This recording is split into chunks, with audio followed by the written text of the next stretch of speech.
Bien, buenos días, compañeros. Buenos días, profe.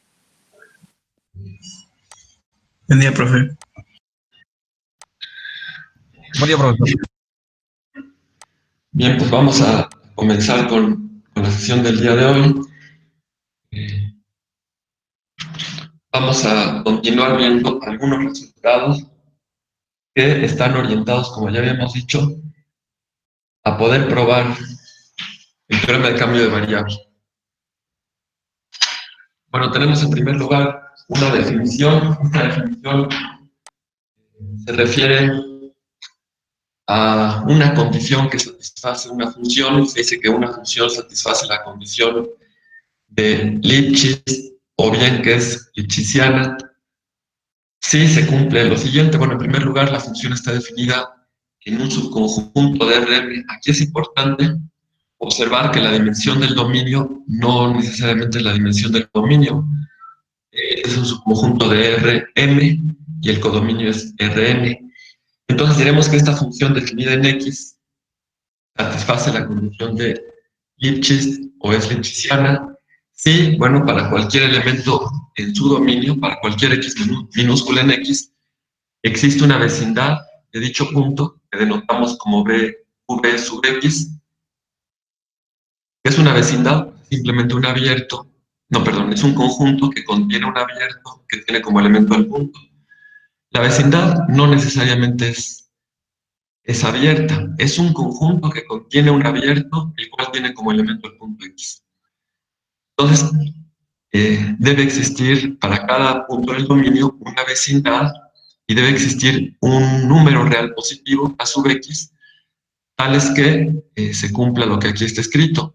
La distancia entre f de x, perdón, entre f de y y f de z, es decir, la norma de f de y menos f de z, es menor o igual que esa constante por la distancia entre y y z, es decir, por la norma de y menos z, siempre que y y z se encuentren en esa vecindad. Para cualesquiera dos puntos en esa vecindad, entonces, debe cumplirse que la distancia entre las imágenes es menor o igual que una constante por la distancia entre los puntos. Y bueno, esto debe cumplirse para cualquier elemento del dominio, para que así podamos decir que la función satisface la condición del índice. Bien, en caso en que existiera un número positivo que ya no dependiera de x, para el cual esta desigualdad se cumpliera ya no para todo x y y en una cierta vecindad de un punto, sino para todo x y y en el dominio de la función f, si eso ocurre, entonces diremos que la función es ya no localmente lipschitziana, o no diremos que satisface la condición de Lipschitz localmente, no diremos simplemente que satisface la condición de Lipschitz o que es lipschitziana. Bien, es una definición básica. Esta realmente en muchos momentos en el análisis matemático se trabaja con funciones que satisfacen esta condición, ya sea globalmente o de manera local. Bueno, con esta definición vamos a enunciar y a demostrar la siguiente proposición, la proposición número 12. Tenemos aquí una función que está definida en un subconjunto de Rm y que tiene como codominio Rm. Aquí sí es importante observar que la dimensión del dominio, que es M, es la misma que la dimensión del codominio. En la definición, pues no había necesidad de suponer esto.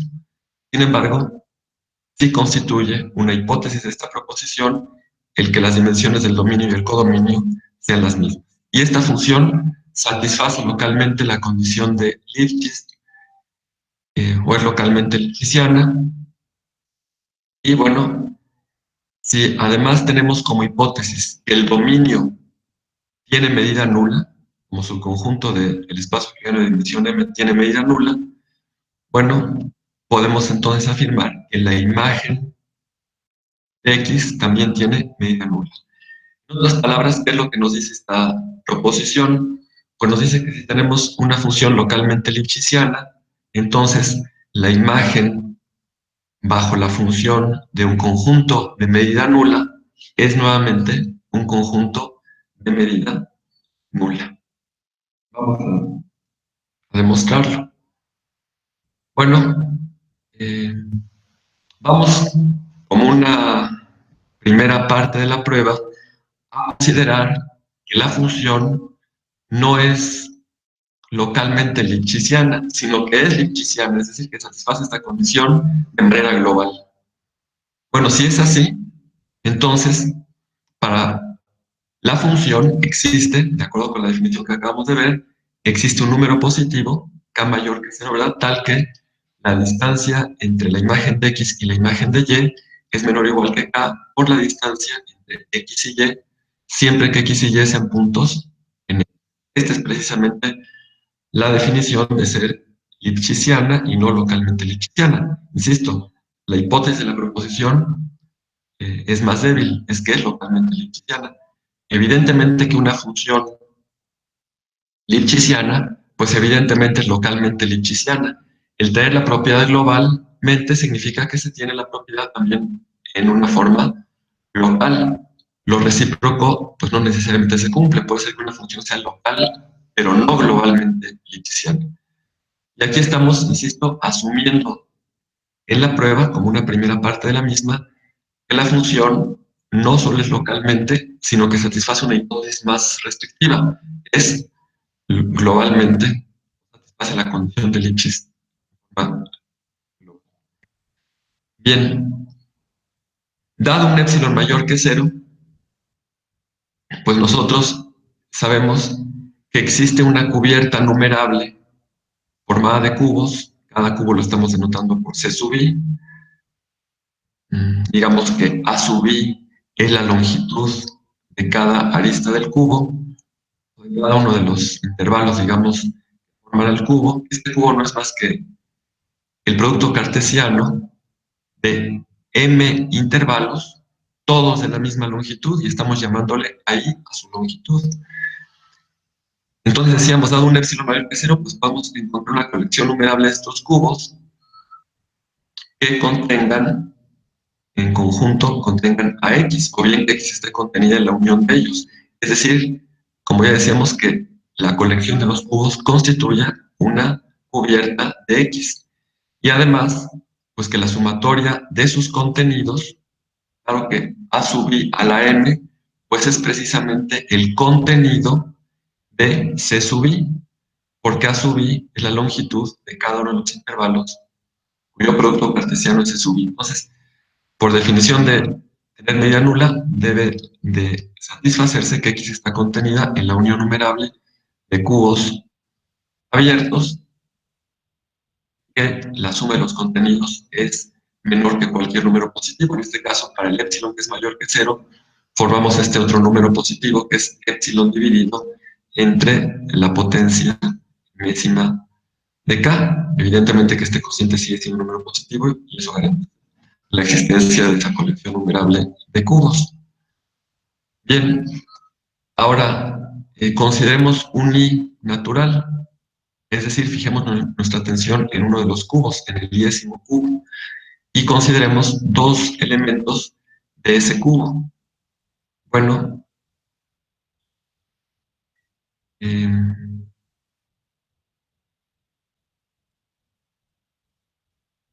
aquí me parece que hay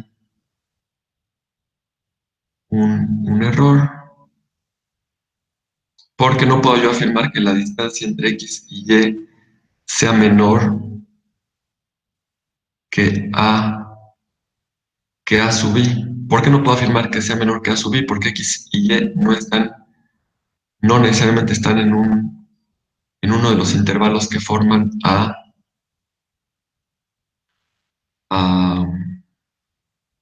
al cubo. Aquí me falta un factor, ¿verdad?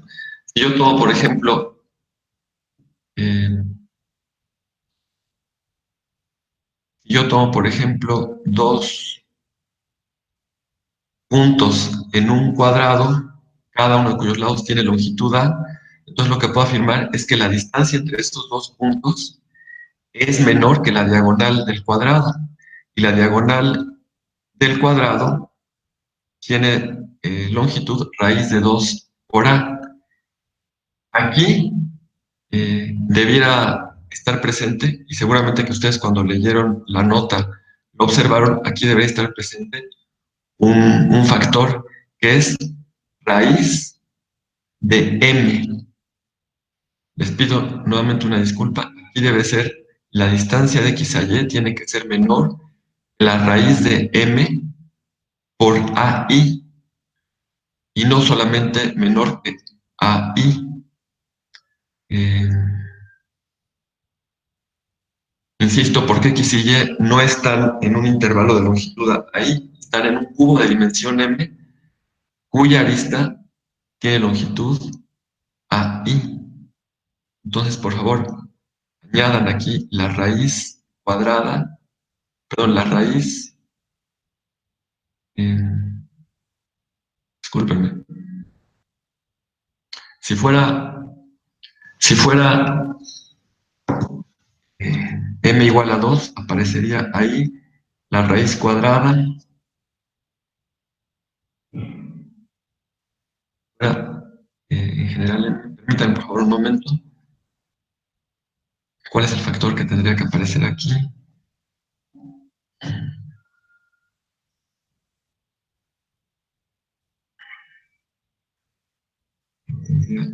De 2.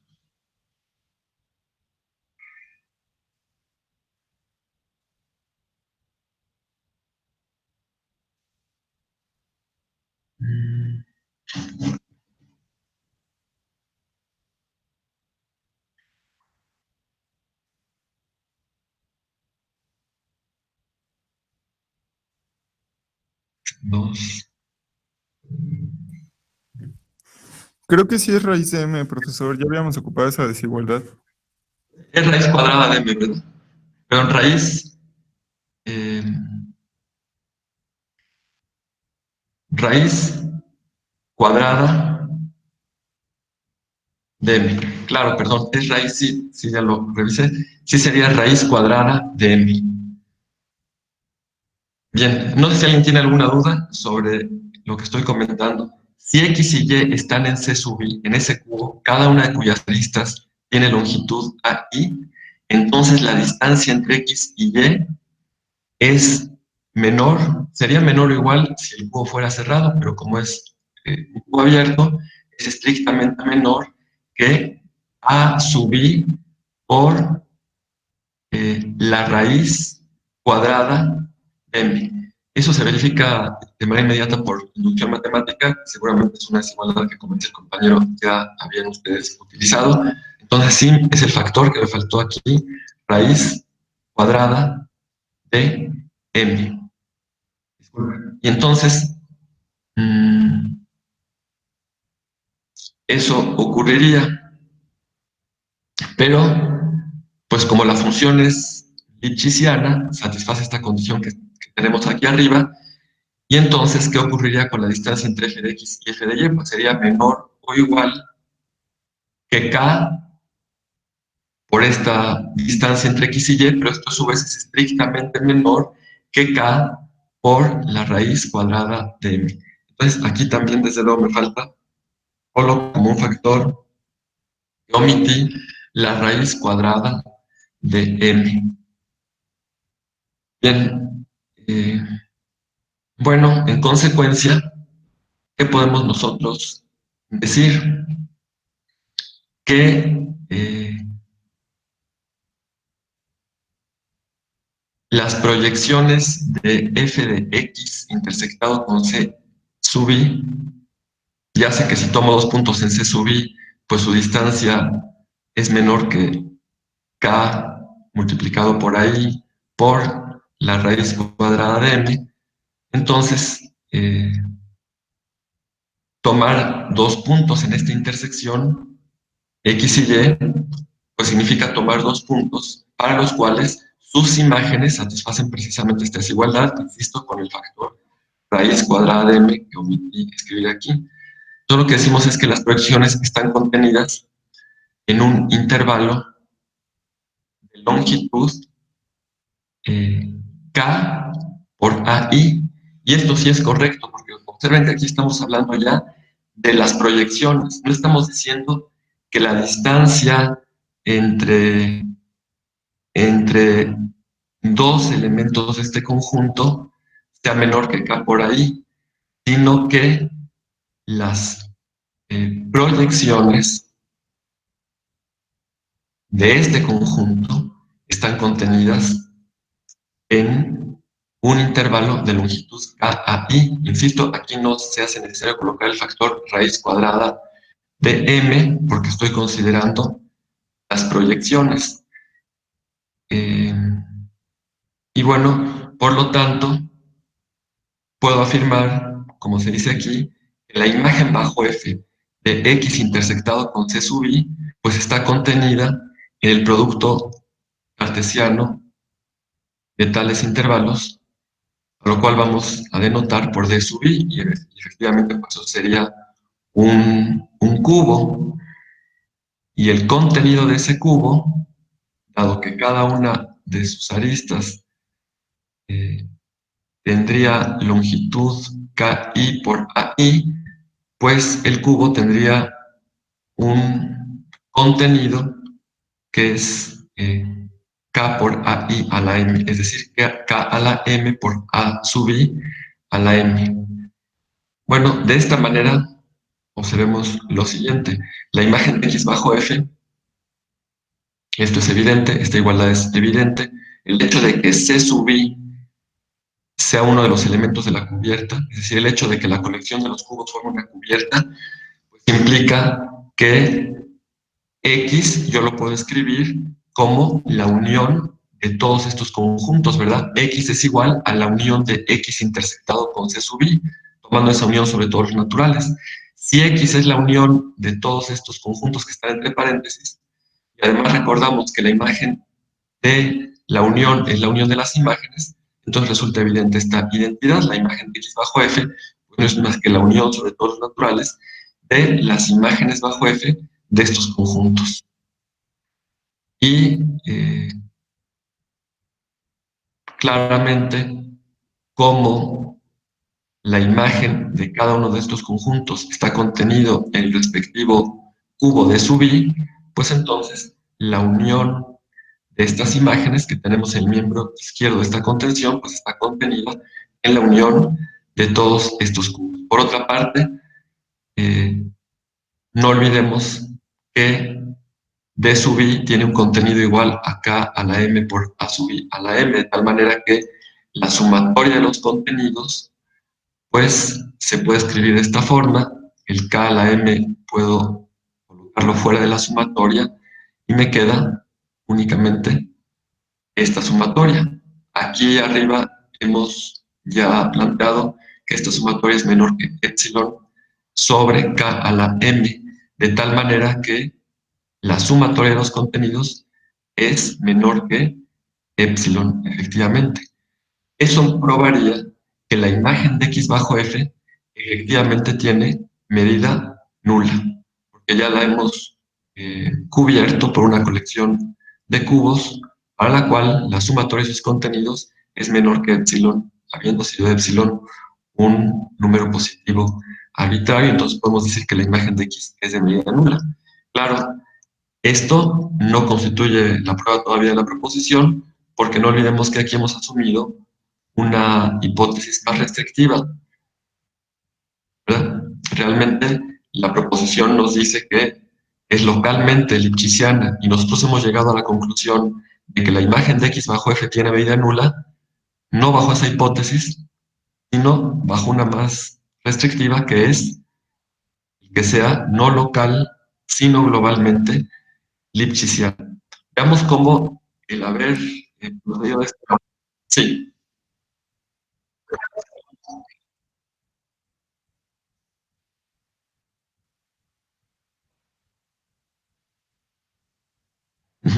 Esta parte que está aquí, ¿por qué f de x intersectado con ci está contenido en el producto cartesiano de tales intervalos? Esta parte, o lo que está antes.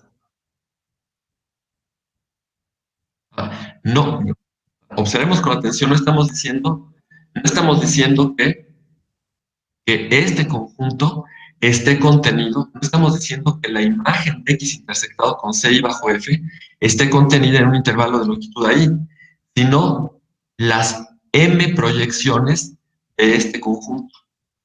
Las m proyecciones, no el conjunto, sino las proyecciones. Obviamente, este conjunto no puede estar contenido en un intervalo. ¿Por qué no puede estar contenido en un intervalo? Porque este es claro, es un subconjunto de Rm, pero sus proyecciones sí están contenidas en el intervalo. La pregunta, entonces, que tú me haces es, ¿por qué las proyecciones están contenidas en un intervalo?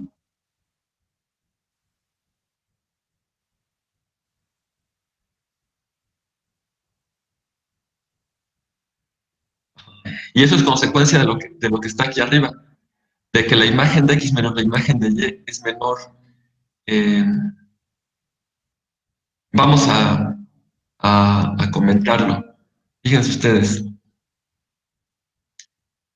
¿qué significa que la distancia entre f de X y f de Y sea menor que K por AI raíz cuadrada, aquí raíz cuadrada de M? ¿Cómo de este hecho puedo afirmar que las proyecciones de este conjunto están contenidas en un intervalo de longitud K por AI? Pues si no es claro y lo considero necesario, pues pasaría a la pizarra para tratar de argumentar. Sé que no había sido clara la redacción para ti, ya comenté que son las proyecciones, pero no sé si aún exista duda.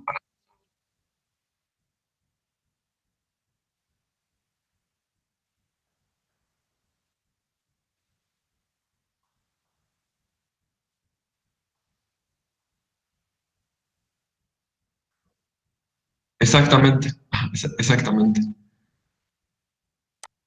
Esa es igual la distancia entre f de x bueno, entre la yésima, la distancia entre la yésima componente de este vector y la yésima componente de este vector, pues claro, es menor o igual que la distancia entre este vector y este, ¿verdad?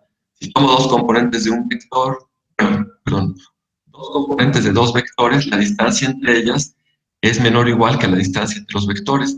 Aquí podría haber escrito valor absoluto de f de x sub i, colocando el subíndice i fuera del paréntesis, ¿verdad? No me estoy refiriendo a la yésima componente de x, sino a la yésima componente de f de x menos la yésima componente de f de y, ¿verdad?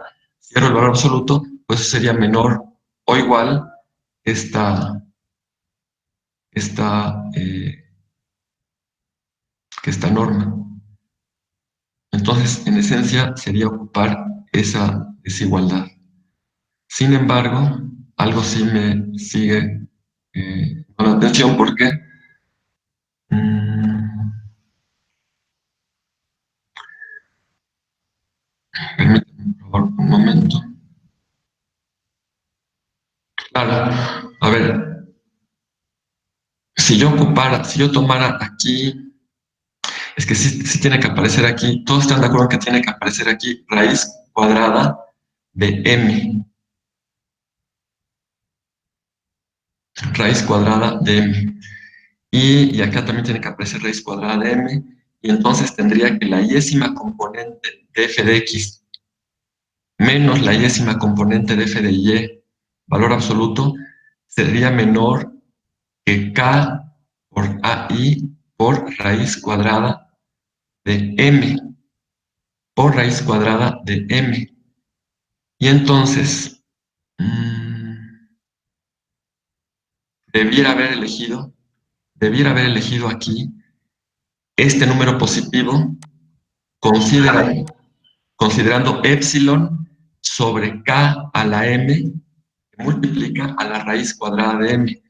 Porque, porque esa raíz cuadrada de m también debería aparecer aquí, debería haber dicho eso está contenido en un intervalo de longitud k por ahí por raíz cuadrada de m, y de esa manera, entonces sí, el k a la m saldría de la suma, lo mismo ocurriría con raíz cuadrada de m, sería un factor que podríamos sacar de la suma, y habiendo pedido que esta sumatoria no fuera menor que este positivo, sino menor que epsilon entre k a la m por raíz cuadrada de m, entonces sí tendría que la sumatoria de sus contenidos es menor que epsilon. Precisando, debiera aparecer aquí raíz cuadrada de m, aquí debería aparecer el factor raíz cuadrada de m, aquí también tendría que aparecer el factor raíz cuadrada de m, y aquí debería también aparecer raíz cuadrada de m multiplicando k a la m. De esta manera, entonces, efectivamente, la sumatoria de estos contenidos sería menor que epsilon. Son cuatro partes de la nota en la que hay una omisión. Es esta, aquí debe estar raíz cuadrada de m, y k, y aquí. Bien. No sé si eso aclara la duda. Si alguno de ustedes tiene todavía alguna duda, pues por favor manifiéstelo y lo vemos con mayor detalle.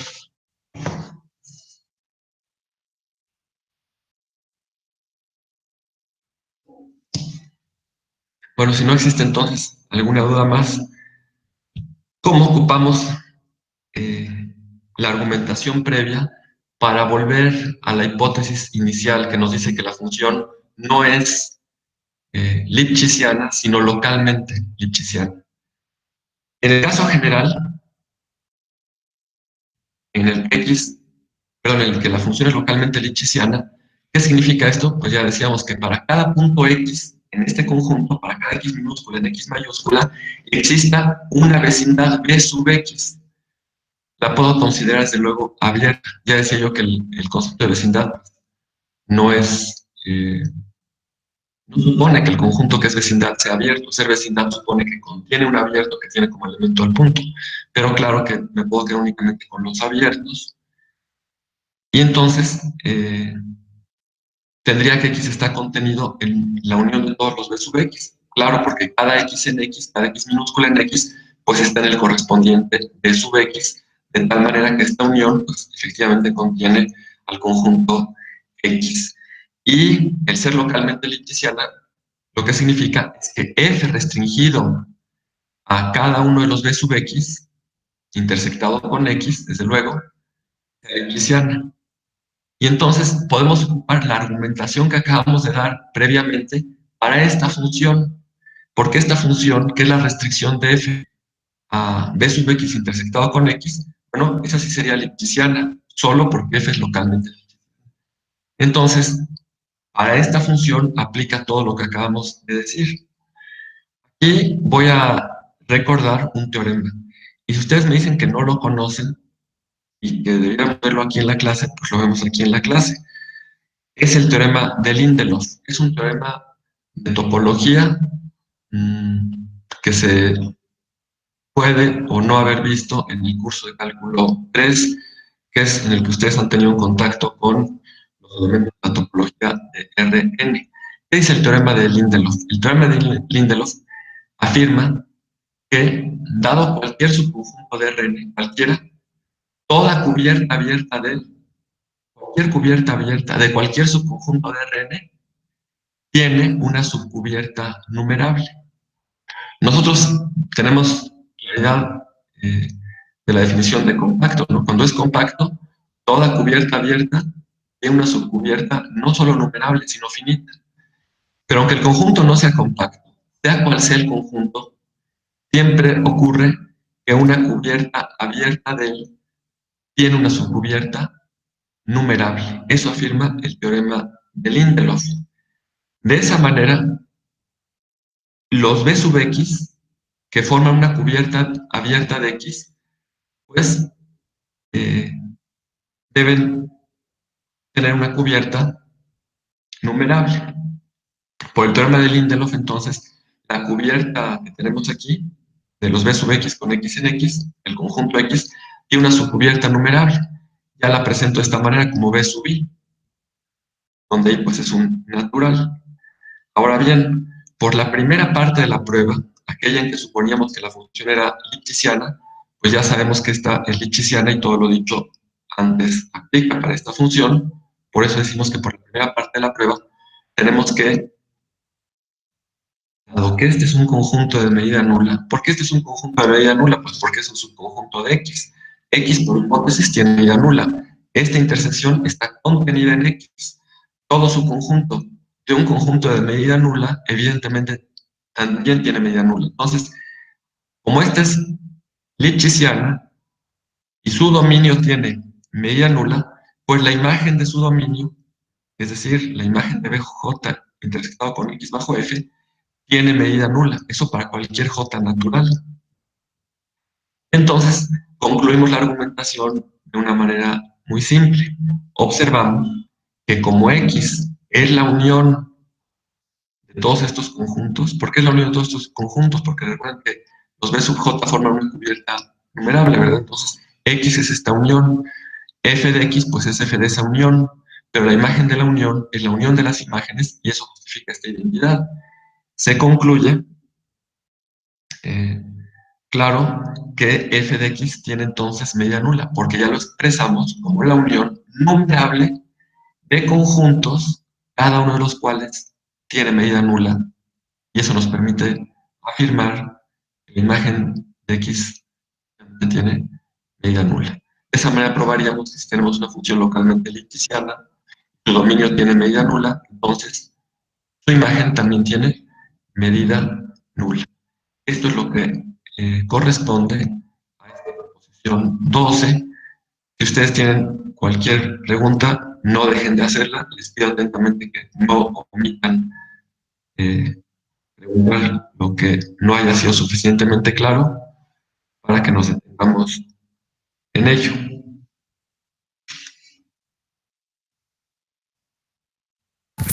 ¿Qué era lo que decía el teorema? El teorema lo que dice, ¿era el de Lindelof o el teorema que estamos probando? No, el de Lindelof.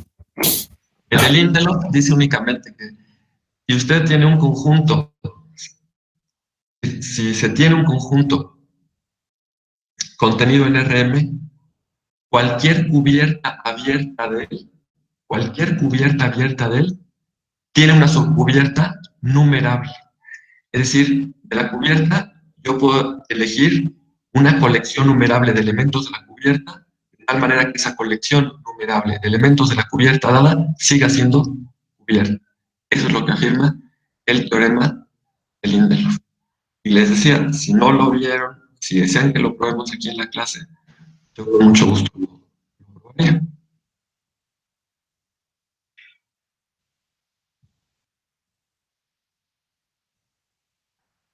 No sé si tiene alguna observación, comentario, si conocen el teorema de Lindelof, si alguien considera que debiera probarse aquí en la clase.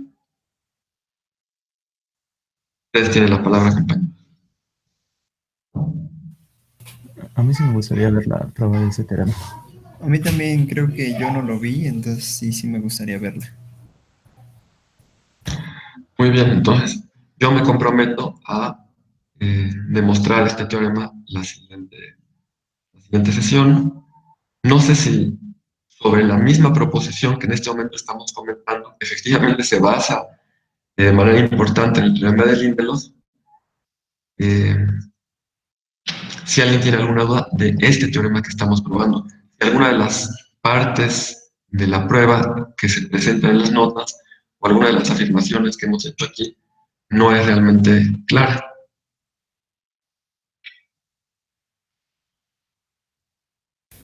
Creo que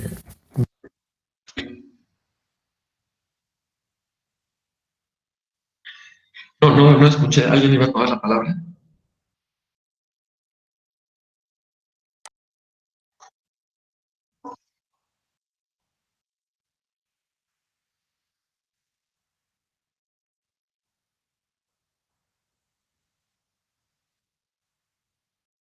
¿En qué parte, perdón? Ah, bueno, aquí en esta identidad.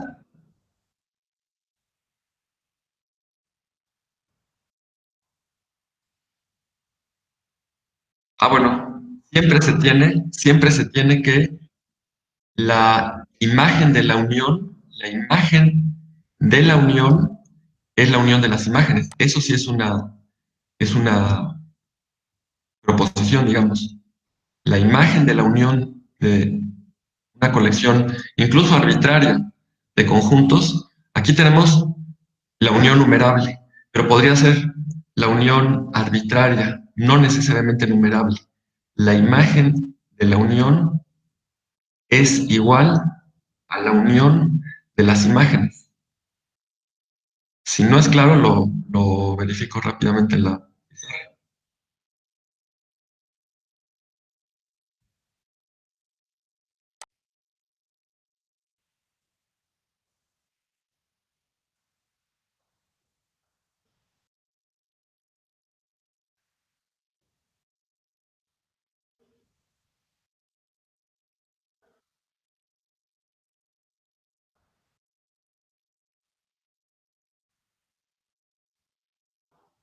Ah, en la parte superior dices tú.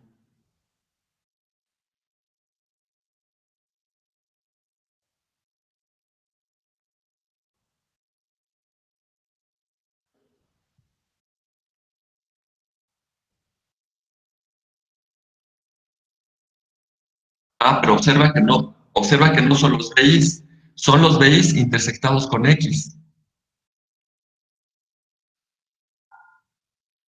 Ajá, claro, si no fuera intersectado con X, pues sí, no sería efectivamente una identidad lo que tendría yo aquí, pero es la imagen bajo F, no de BI, bueno, no de BJ, sino de BJ intersectado con X. No sé si observando que no es BJ, sino BJ intersectado con X, resulta claro que sí se tiene no solo la contención, sino la identidad. Claro. No olvidemos, desde luego, no olvidemos que los BJ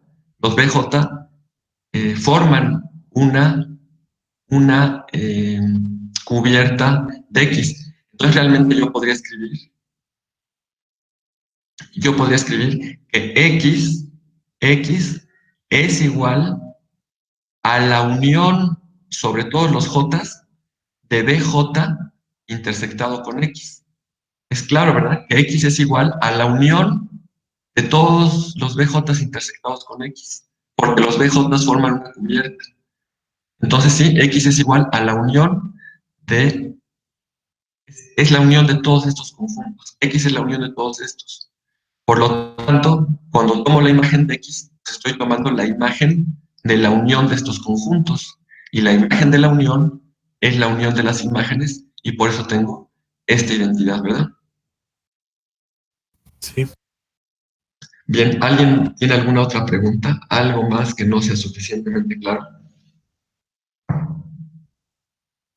Les pido una disculpa nuevamente porque sí debía haber puesto aquí, insisto, les pido que lo corrijan. Aquí debe haber puesto raíz cuadrada de m, aquí debe haber puesto y raíz cuadrada de m, y raíz cuadrada de m, raíz cuadrada de m. Y claro, entonces, también aquí, como un factor, puedo sacar de la sumatoria, junto con cada m, raíz cuadrada de m. Eso sí es algo que es incorrecto en la nota y que es importante que tengan presente. Bien, compañeros, si no tienen ninguna otra pregunta, entonces vamos a comentar la siguiente proposición.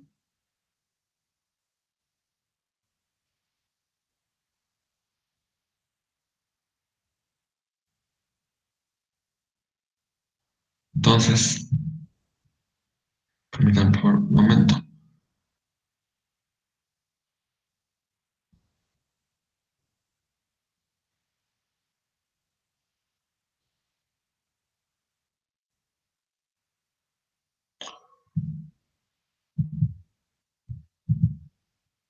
Fíjense, tenemos aquí un corolario a la proposición. No olvidemos que la proposición nos dice que si la función es localmente lipschitziana, entonces, siendo su dominio un conjunto de medida nula, pues su imagen también tiene medida nula. El corolario nos dice lo siguiente. Considere usted una función f definida en U, que tiene como codominio Rn, y es una función de clase C1. ¿Qué significa que sea una función de clase C1? Bueno, que la función es diferenciable y que la diferencial es continua, ¿verdad? Por hipótesis también tenemos que U pues es un subconjunto abierto de Rn. Entonces, realmente la función va de un subconjunto de Rn a Rn, como la función que está presente precisamente en la proposición que acabamos de comentar. Y tenemos un conjunto X que está contenido en el dominio de la función. Por hipótesis, este conjunto X tiene medida nula. ¿Cuál es la conclusión? Pues que su imagen, la imagen de X bajo F, también tiene medida nula. Realmente es inmediata la prueba de este corolario, porque lo único que tendríamos que verificar es que pues F es localmente lipschitziana, ¿verdad? Si mostramos que F es localmente lipschitziana, pues entonces la proposición anterior nos dirá que efectivamente, siendo X de medida nula, la imagen de X también tiene medida nula. ¿Por qué es localmente lipschitziana? Pues por ser de clase C1, vamos a verlo. Para cada X en el conjunto X, eh, sea B sub X un entorno, lo estoy considerando abierto. ¿Qué entiendo por entorno? Pues un eh, conjunto de puntos cuya distancia es menor que un epsilon dado cuya distancia X es menor que un epsilon. El entorno concentra en X, desde luego, y radio positivo, ¿verdad? Es un entorno que los textos le llaman en general una bola, aquí le hemos llamado un entorno. Entonces, dado un X para cada X en el conjunto X mayúscula, se B sub X un entorno concentra en X minúscula, cuya cerradura esté contenida en U. Claro que como U es abierto, fíjense, como U es abierto y X está contenido en U, pues evidentemente X es un punto interior de U. Bueno, X es un elemento de U, ¿verdad? Porque X está contenido en U. X es un elemento de U. Como U es abierto, pues todos sus puntos son puntos interiores. Y eso significa que siempre hay un entorno con centro en X y radio epsilon contenido en U. Y si quiero que la cerradura esté contenida también en U, pues basta que tome el radio, digamos, epsilon sobre 2. Eso va a garantizar que la cerradura de ese entorno va a estar contenida en U. Bien, vamos a llamarle a K sub X, vamos a llamarle, perdón, al supremo de este conjunto K sub X. K sub X es entonces el supremo de este conjunto. No olvidemos que por ser de clase C1, pues existe la derivada de la función en cualquier elemento de su dominio. Y estoy considerando aquí eh, la norma de la derivada en puntos que pertenecen a la cerradura de B, ¿verdad? Ahora bien,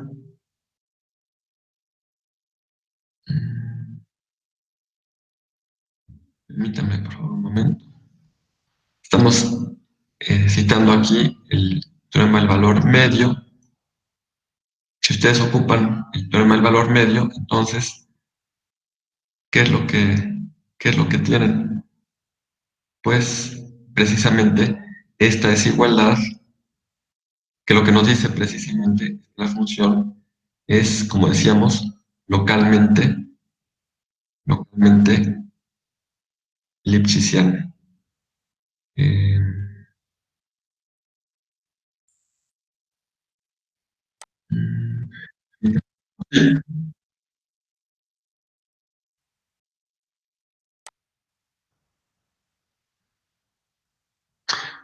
no lo veo, ¿cuál gorrito, perdón?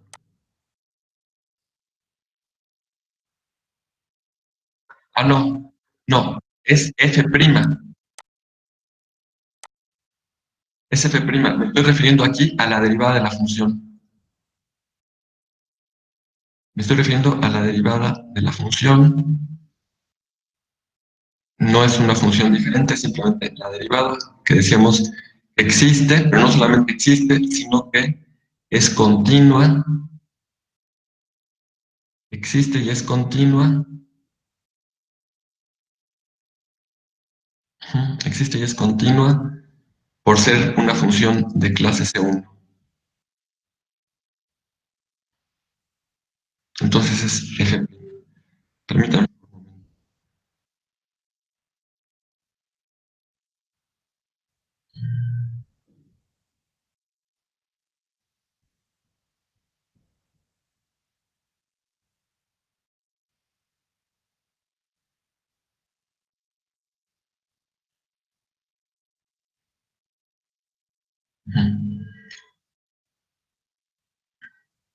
Bien, no sé si ustedes tienen alguna pregunta. Si leyeron la nota, era importante que pues, revisaran eh, la desigualdad del valor medio y a partir de ella verificaran esta desigualdad.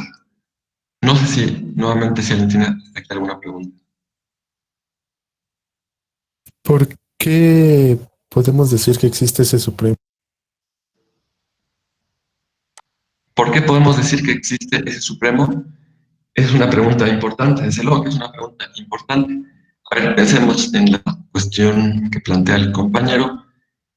No olvidemos, no solamente la función es diferenciable, sino que existe y es continua. Es la continuidad de esta función la que garantiza eh, que existe el supremo. ¿Por qué? Porque es la continuidad de f' lo que garantiza la existencia del supremo.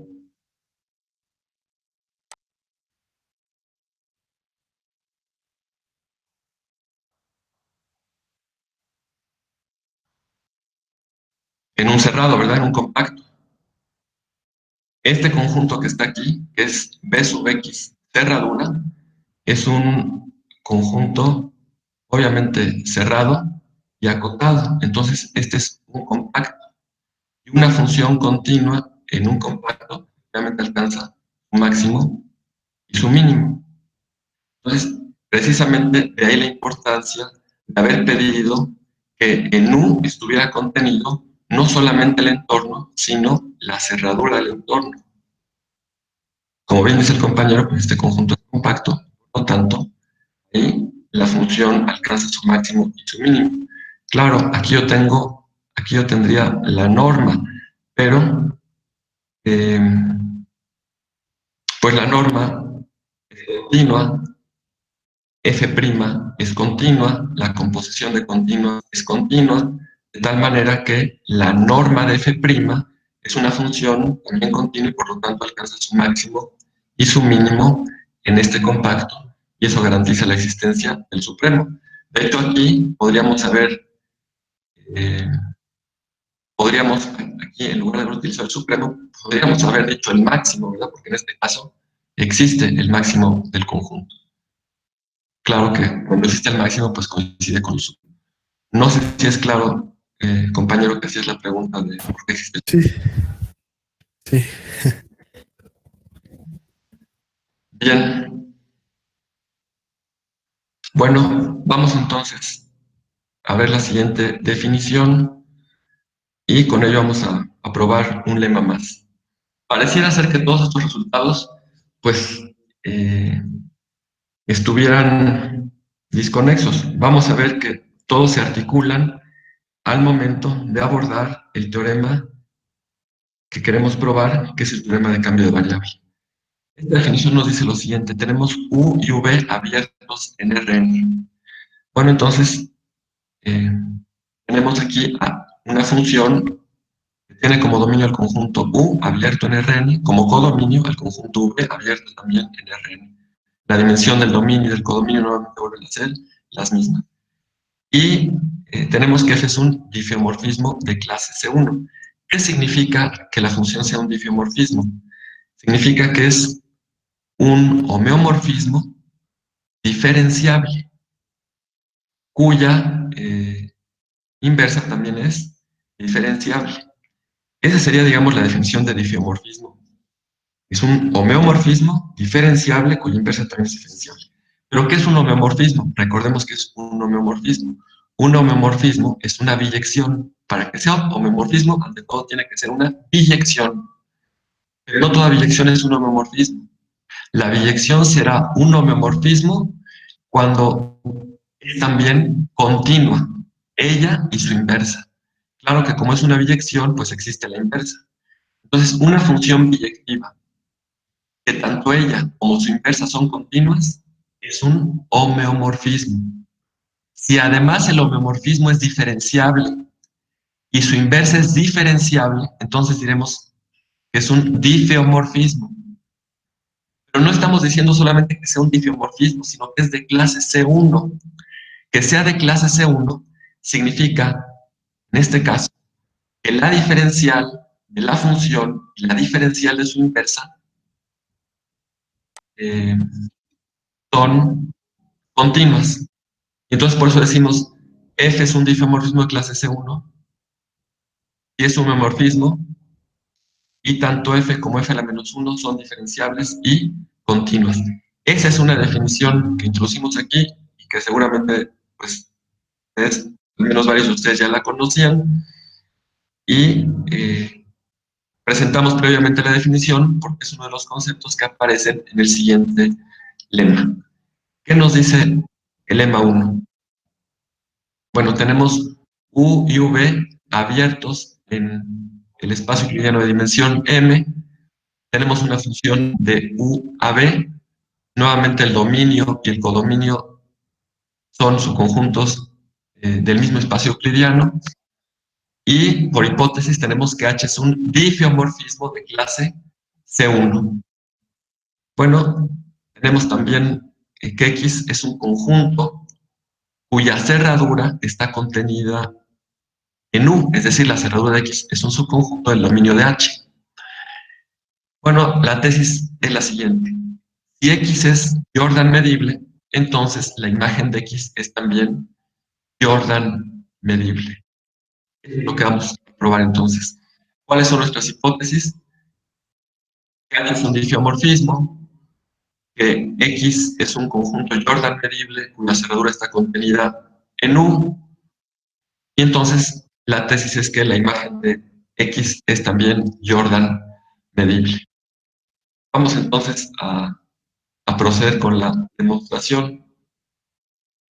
Bueno, por el lema 2 anterior, me refiero a los dos lemas previos a este lema. Recuerden que en la sesión anterior nosotros comentamos dos lemas. ¿Qué podemos afirmar? Pues podemos afirmar que la imagen de la frontera de X bajo H es igual a la frontera de la imagen de X bajo H. Eso es lo que podemos decir a partir del lema 2 anterior que ustedes tienen en sus notas de la sesión anterior, ¿verdad? Se cumplen las hipótesis de ese lema 2 y por eso tenemos esta identidad. Ahora bien, ya hemos probado nosotros que un conjunto es Jordan medible si, solo si, su frontera tiene medida nula. Entonces, para probar la tesis de que h de x es Jordan medible, lo que tendríamos que justificar es únicamente que la frontera de h de x tiene medida nula. Por hipótesis, x es Jordan medible, y eso significa que la frontera de x tiene medida nula. ¿Verdad? Este conjunto, frontera de x, tiene medida nula. Pero ¿qué nos dice el teorema anterior? Como este conjunto es de medida nula, bueno, el corolario, mejor dicho, el corolario anterior, como este conjunto frontera de x es de medida nula, porque x es Jordan medible, como este, repito, es de medida nula, pues, según el corolario anterior, la imagen de este conjunto, la imagen de la frontera de x, bajo esta función que es un difeomorfismo de clase C1, pues debe también tener medida nula, ¿verdad? Y de esa manera, esta identidad lo que nos dice, pues es que la frontera de h de x también tiene medida nula. Si este es un conjunto de medida nula, pues este es un conjunto de medida nula. ¿Por qué este tiene medida nula? Bueno, porque x es Jordan medible, su frontera tiene medida nula, y según el corolario anterior, la imagen de la frontera de x bajo h también tiene que tener medida nula. Por eso la redacción procedió de esta manera, ¿no? Por el corolario anterior, que ya está contenido en U y tiene medida nula, entonces HD tiene medida nula. Como X es Jordan medible y X está contenido en la frontera de U, pues la frontera de X contenido en U y tiene medida nula. Y por lo anterior, pues este conjunto, la imagen bajo H de la frontera de X, ¿verdad?, tiene medida nula, y la identidad con la que inició la argumentación justifica que h de x es j medible porque su frontera tiene medida nula. Realmente, pues es inmediata, ¿verdad? La prueba del lema 1 es una consecuencia inmediata del corolario anterior. No sé si alguien tiene sobre este lema alguna pregunta.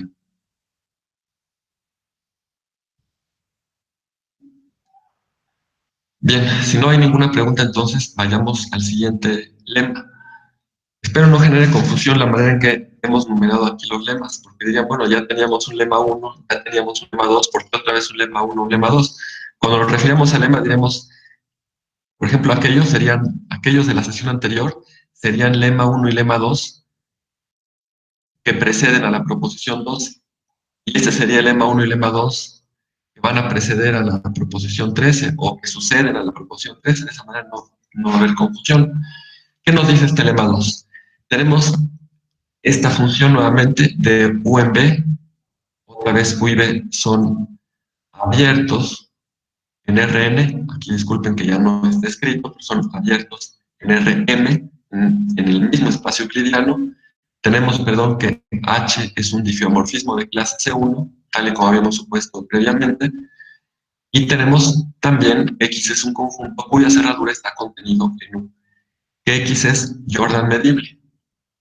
Bueno, tenemos ahora una función definida en la imagen de X bajo H, que es un subconjunto de Rn, y que tiene como codominio los reales. Desde luego que podemos nosotros considerar la composición. Como F está definida en H de X, evidentemente podemos considerar la composición de F con H. Y esta composición tendría como dominio X, ¿verdad? Y como codominio R. Bueno, la tesis es que esta composición F compuesto con H es integrable si y solo si F es integrable. Vamos a ver la prueba que se basa en el teorema de Lebesgue. Recuerden que para probar, según el criterio del teorema de Lebesgue, para probar que una función es integrable, basta demostrar que el conjunto de puntos del dominio en los que la función no es continua tiene medida nula. Por eso, para demostrar la proposición, estamos denotando por D con un subíndice F compuesto con H al conjunto de puntos donde esta función no es continua. Y D sub F, análogamente, pues es el conjunto de puntos en los que F no es continua. Entonces, probar la tesis significa únicamente, según el teorema de Lebesgue, significa demostrar que este primer conjunto tiene medida nula si y solo si este segundo conjunto tiene medida nula. Bueno, observemos que son equivalentes estas tres expresiones que tenemos aquí. Si X es un elemento de este conjunto, pues significa que F compuesto con H no es eh, continua en el punto X. Pero que F compuesto con H no sea continua en el punto X es equivalente a que la imagen de X bajo H esté en este conjunto, es decir, que la función F no sea continua en la imagen de X bajo H. Bueno, y evidentemente que esta pertenencia, pues, es por definición equivalente a esta otra, ¿verdad? ¿Qué significa que X esté en la imagen inversa de un conjunto? Que la imagen de X bajo H está en ese conjunto. Esto y esto, pues, es exactamente lo mismo. Entonces, podemos decir que un elemento en este conjunto, X esté aquí, es equivalente a que X esté aquí, ¿verdad? Como decimos entonces en esta identidad, ambos conjuntos son iguales, porque un elemento está en este conjunto si solo si está en este, pues significa que estos conjuntos son iguales. Ahora bien, como H a la menos 1 es de clase C1, ¿por qué es de clase C1? Porque hemos dicho que H es un difiomorfismo de clase C1, y eso significa en particular que la inversa de H es diferenciable y esa diferencial es continua, entonces H a la menos 1 pues es de clase C1. ¿Qué ocurriría si D sub F tuviera medida nula. Si D sub F tuviera medida nula, la imagen de este conjunto bajo esta función, ¿verdad? Este es de clase C1. Entonces, como este es de clase C1, según el lema previo, si yo evalúo esta función que es de clase C1 en un conjunto de medida nula, lo que tendría es nuevamente un conjunto de medida nula. Por eso decimos que si este tuviera medida nula, pues su imagen bajo esta función de clase C1 también sería de medida nula. Es decir, este conjunto tendría medida nula. Y esta identidad lo que me dice, entonces, es que si D sub F tiene medida nula, pues D sub F compuesto con H también tiene medida nula. Eso significa que si F es integrable, entonces la función F compuesto con H tiene medida nula. Si este conjunto tiene medida nula, este tiene medida nula. Si F es integrable, F compuesto con H es integrable. Dije algo equivocado, ¿verdad? Dije F compuesto con H tiene medida nula. Me equivoqué, perdón. Si este conjunto tiene medida nula, este tiene medida nula. Es decir, si F es integrable, F compuesto con H es integrable. Bien. Y el recíproco, ahora supongamos, este es el que tiene medida nula. Pues fíjense otra vez en esta identidad. No olviden que H es un difeomorfismo, en particular es un homomorfismo. Y como es un homomorfismo, pues en particular es una biyección. Y como es una biyección, ¿qué ocurre si tomo esta identidad? Tomar H aquí, lo mismo que tomar H aquí, pero H de H a la menos 1 de D sub F, pues es simplemente D sub F, ¿verdad? De tal manera que H de este conjunto, H de este conjunto es simplemente D sub F. ¿Qué pasaría entonces si este conjunto tuviera medida nula? Pues por el mismo lema anterior, su imagen bajo esta función H también tendría medida nula, porque H es un difeomorfismo, es en particular de clase C1, entonces la imagen de un conjunto de medida nula sería de medida nula, y por esta identidad me permitiría decir que D sub F tiene medida nula. Con eso que hemos demostrado, pues que este conjunto tiene medida nula, sí, solo sí, este tiene medida nula. Es decir, F compuesto con H es integrable, sí y solo si F es integrable, ¿verdad? Que es lo que podemos afirmar a partir del teorema de... Bien, compañeros. Bien, adelante. Debería de ser F compuesto H, ¿no? Es integrable si solo si F es integrable. Ah, claro, claro. Aquí es F compuesto con H. No tiene ningún... Esto es una tautología, no es decir F es integrable si solo si F es integrable, no estoy diciendo nada. Aquí, discúlpenme, es F compuesto con H. Es integrable si solo si F es integrable. Ustedes se fijan, pues este lema se basa en el lema previo se basa en el corolario, y pues el corolario evidentemente pues se basa en la proposición 12, ¿no? Con la que iniciamos. Este lema 2 es un resultado importante porque nos va a permitir lo que vamos a hacer ya a continuación, nos va a permitir probar la forma más simple del teorema de cambio de variable. Vamos a probar, en primer lugar, el teorema de cambio de variable para una función lineal. Vamos a ver que en ese caso efectivamente se cumple ese teorema y la prueba va a sostenerse precisamente, bueno, en parte en este lema 2. Bien, ¿alguno de ustedes tiene algún comentario, observación, pregunta, duda, algo que desee manifestar?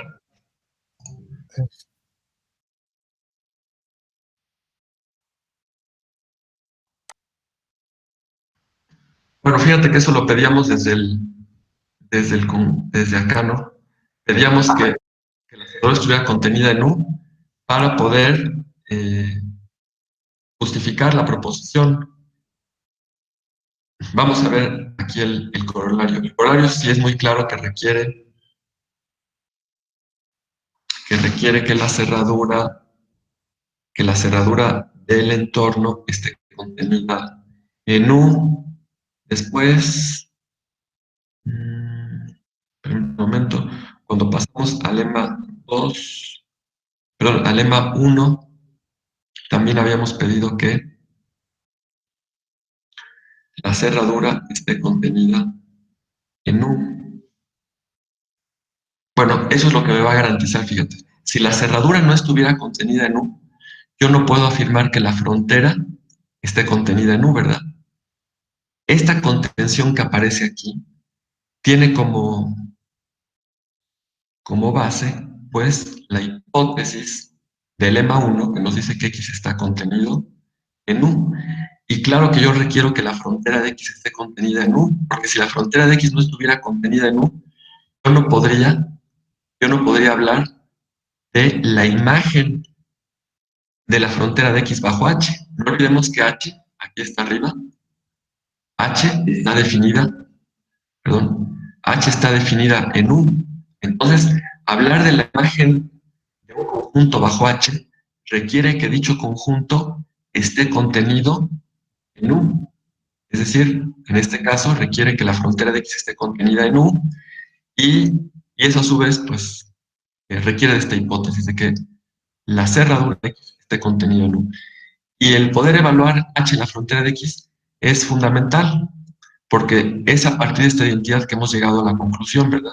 Dijimos, como la frontera de X tiene medida cero, por ser yo tan medible, pues la imagen de un conjunto de medida cero, bajo H, que es de clase C1, es también de medida cero, es lo que me permite afirmar que la frontera de H de X tiene medida cero, y por eso puedo garantizar que H de X es J medible. Entonces, si observamos, el lema 1 sí requiere, para ser probado en esta forma, que la cerradura de X sea un subconjunto del dominio de H. Y bueno, como aquí voy a utilizar el lema 1 para H, pues también requiero que se cumplan las hipótesis del lema 1, es decir, que la cerradura de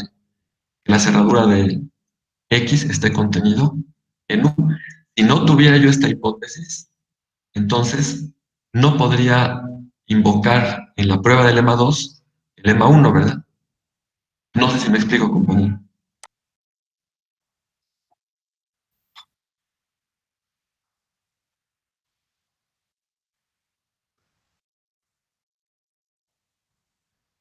Eh, permíteme un momento, por favor, porque no.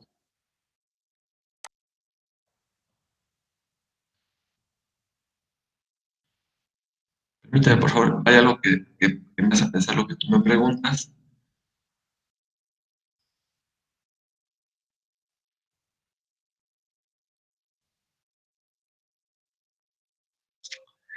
Realmente es importante observar que en el corolario yo no requiero que la cerradura de X esté contenida en U. Es que lo último que tú mencionas es que para poder ocupar el teorema del valor medio.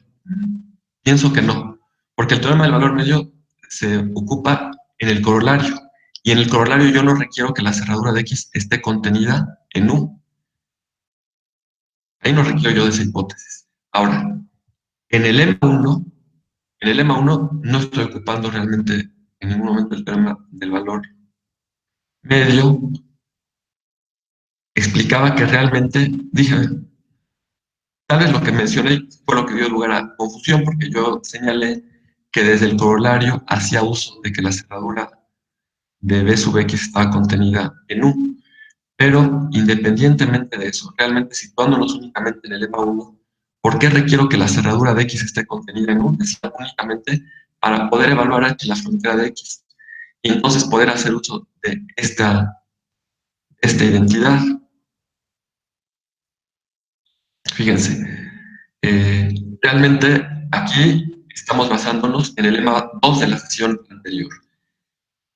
Y para poder ocupar ese lema, entonces sí requiero que la cerradura de X esté contenida en U, requiero entonces que la frontera de X sea un subconjunto del dominio de H.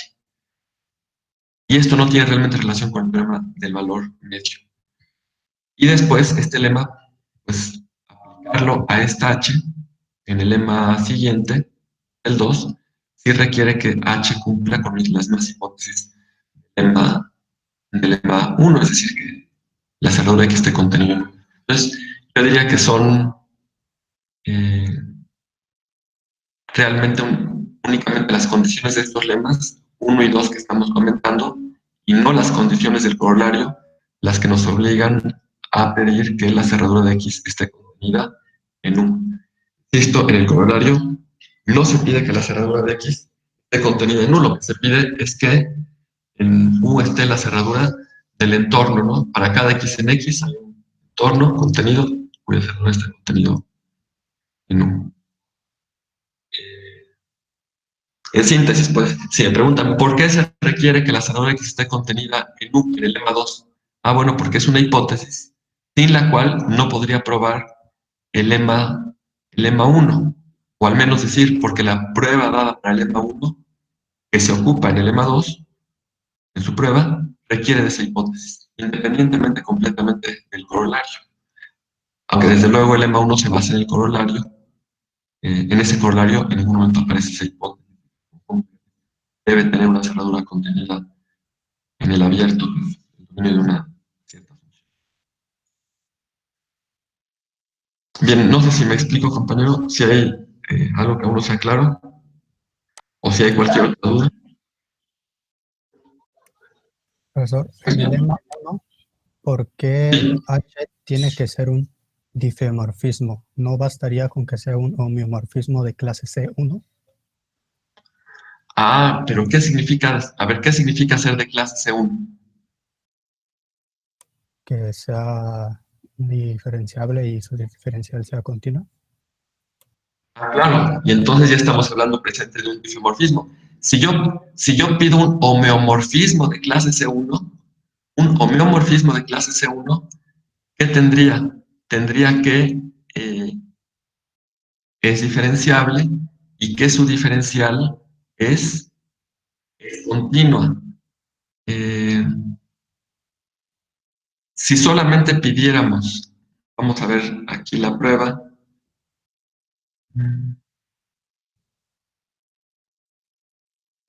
Permíteme por favor, un momento. Al enunciado del corolario. El corolario es una función de clase C1. Es diferenciable y la diferencial es continua. Ahora, para poder utilizar ese corolario en el lema 1, requiero que sea de clase C1.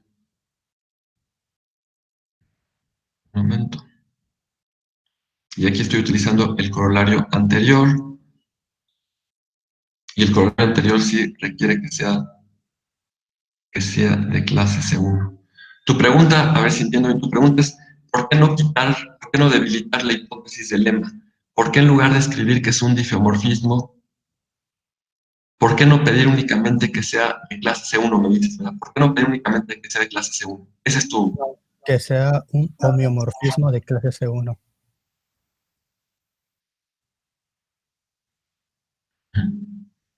¿Qué diferencia habría entre un homeomorfismo de clase C1 y un difeomorfismo de clase C1?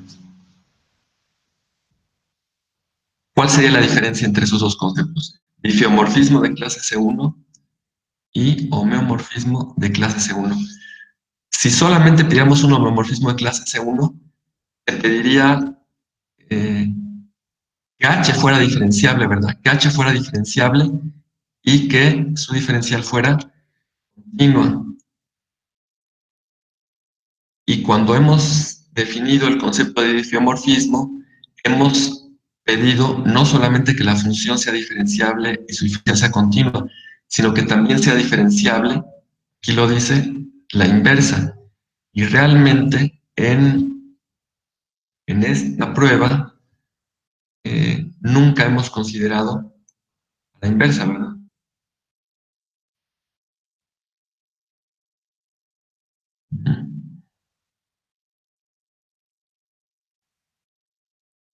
Claro, nunca hemos considerado la inversa. Entonces, me parece que tienes razón, que es correcta tu observación. Si la diferencia entre ser un difeomorfismo de clase C1 y un homeomorfismo de clase C1 se refiere únicamente a que en el caso del difeomorfismo, la condición adicional es que la inversa este caso de H, también sea diferenciable y la diferencial sea continua, entonces me parece que tienes toda la razón porque nunca hemos utilizado en la prueba, nunca hemos utilizado en la prueba a la inversa de H. Y para usar el corolario, desde luego, pues no requiero tampoco que la inversa de la función sea continua. El corolario no lo pide. Entonces, tienes toda la razón, es correcta tu observación.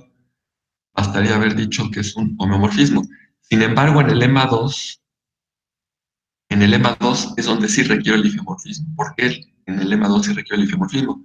Bueno, porque aquí sí estoy utilizando no únicamente a la función h, sino a la función h1. Aquí sí estoy utilizando, como lo vemos aquí, perdón, como lo vemos aquí, sí estoy utilizando que h-1 es de clase C1. No basta que h sea de clase C1, sino h a la menos 1 de clase C1.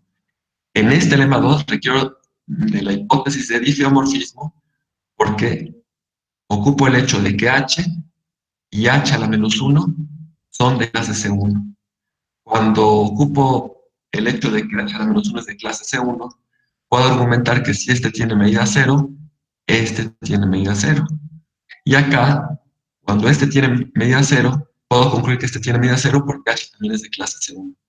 Entonces, gracias por la observación. Aquí en el lema 2 debe quedar difeomorfismo y en el lema 1 no requiero que sea un difeomorfismo, sino eh, que puedo prescindir de la hipótesis de que h a la menos 1 es diferenciable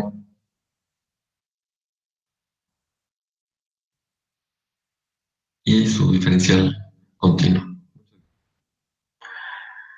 Bien, ¿alguna observación más de ustedes? ¿Algo más que deba observarse de las notas de lo que aquí hemos dicho?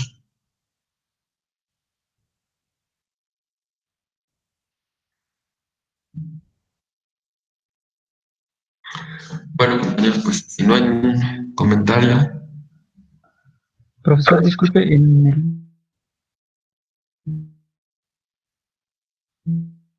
de- en el lema 2, el U y B son abiertos en R, ¿verdad? en el lema 2, el U y el B son abiertos en RM. Perdón, en el lema 2, disculpa. El lema 2. El U y el B son abiertos en R.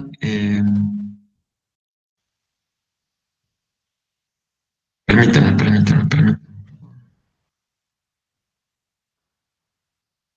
El U y el B son abiertos en RM.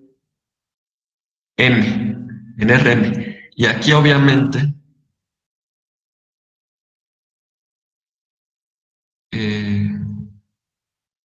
H pues es una función de un abierto en RM a un abierto en RM, tal y como aparece en el lema 1. U y B son abiertos en RM. Ujú. ¿Tú decías que son abiertos en R, compañero?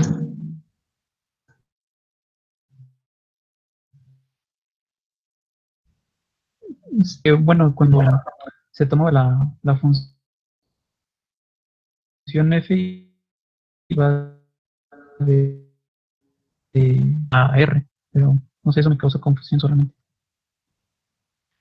Esta función, ujú, Ahí se trabó mi computadora. sí, esta función sí tiene como codominio R, ¿verdad? Tiene como codominio R, pero H está definida entre los abiertos U y Sí, V, que son conjuntos de RM. Claro que el M es el mismo, ¿verdad? Son U y B, sus conjuntos del mismo espacio euclidiano, de dimensión M.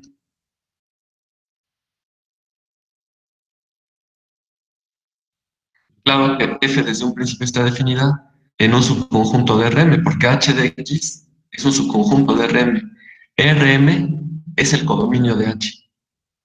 Y Rm es también el espacio donde se encuentra el dominio de f. Entonces, el u y b son abiertos en Rm. Y f es una función de un subconjunto de Rm, que es la imagen de x bajo h, y que tiene como codominio R. No sé si subsiste alguna duda.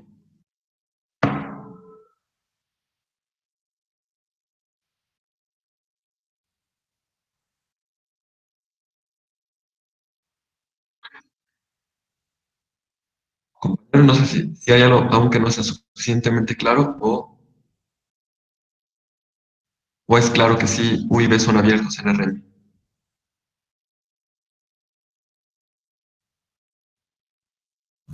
Creo que salió. Ah, bueno, bien, disculpen. No sé si alguien tiene alguna otra pregunta. Bueno, si no tienen ustedes alguna pregunta, entonces, la siguiente sesión vamos a comenzar con el teorema de Lindelof y, Profesor, sí, la clase pasada nos dijo que hoy nos iba a indicar cómo iba a o cómo iba a ser la forma de hacer el examen. sí. Si no recuerdo mal, yo les pedí que ustedes valoraran. Yo tengo desde luego ya una idea clara de cómo debiera aplicarse el examen, pero dadas las circunstancias en las que nos encontramos, para mí es importante también escucharlos a ustedes, no simplemente decirles es así y ya, no. Yo tengo una claridad de cómo debe aplicarse, pero no quiero dejar de escuchar su punto de vista, las condiciones que tiene cada quien. eh, Por eso les pedí que lo valoraran y lo comentaran. Entonces, si lo comentaron y tienen posibilidad de en este momento plantear lo que comentaron, yo los escucho con atención.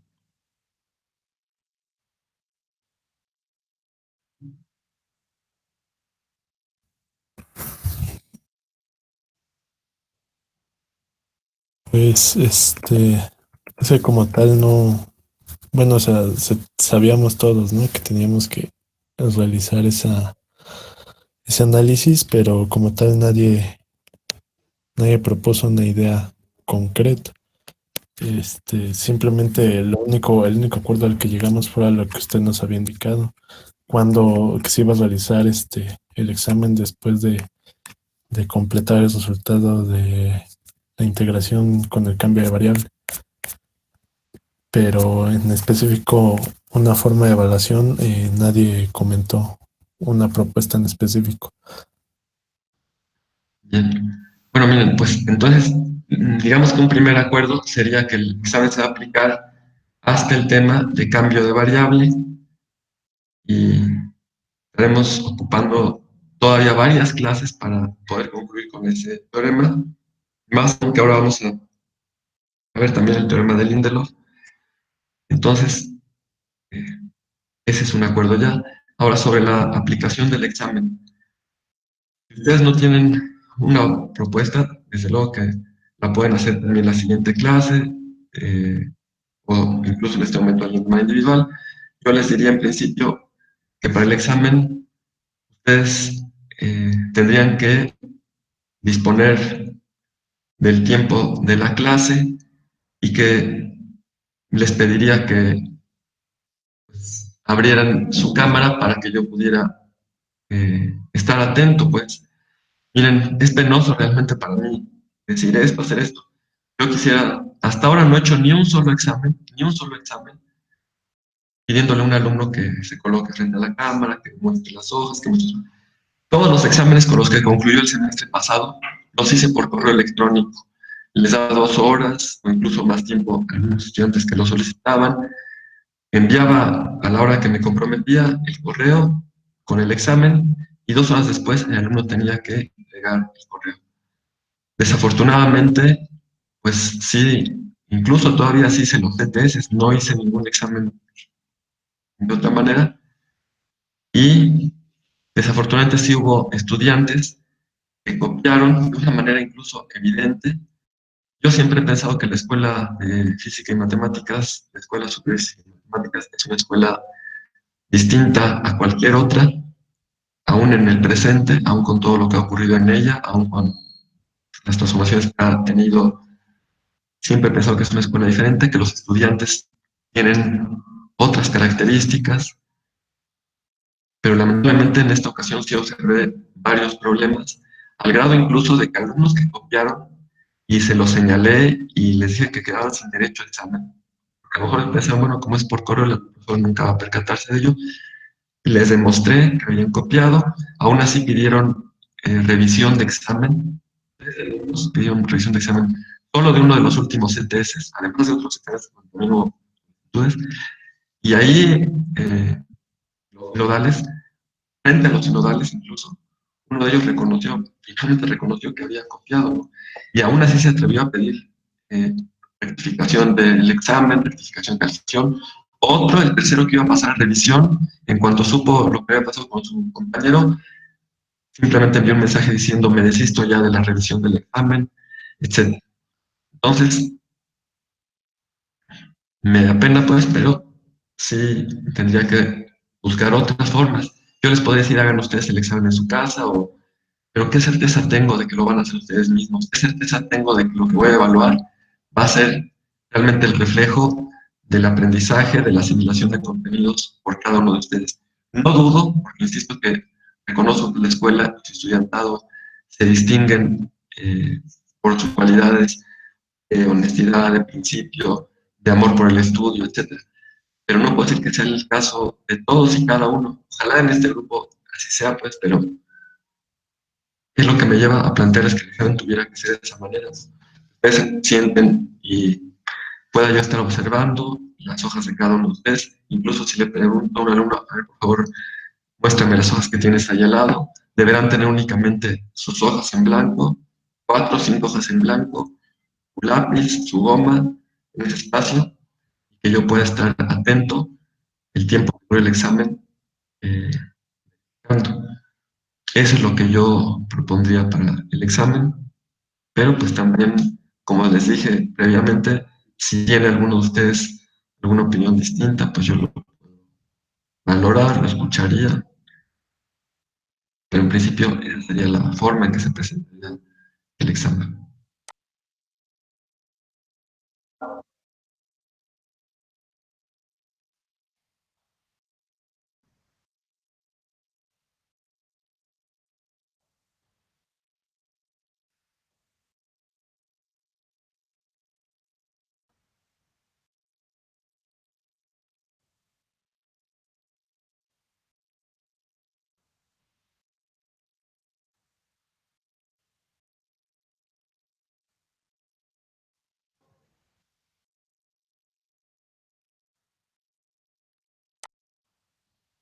Ujú. Sí.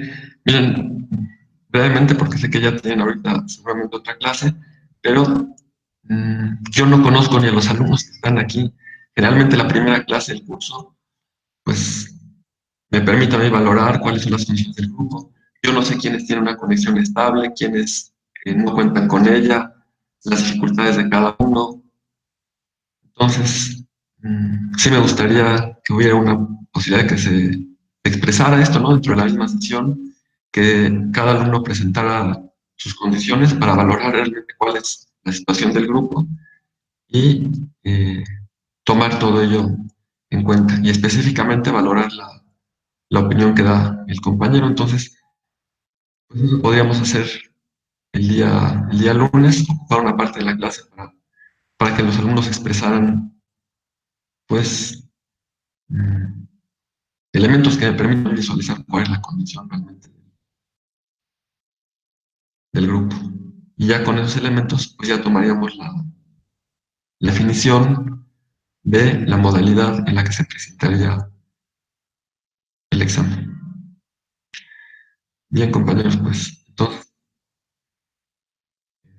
y en estos días también ustedes tienen algo más que acordar entre ustedes o presentar una propuesta, etcétera. Nos encontraríamos entonces el día lunes a las 3 de la tarde. Les agradezco mucho su atención. Hasta luego. Hasta luego, gracias, profe. Hasta luego. Buen día.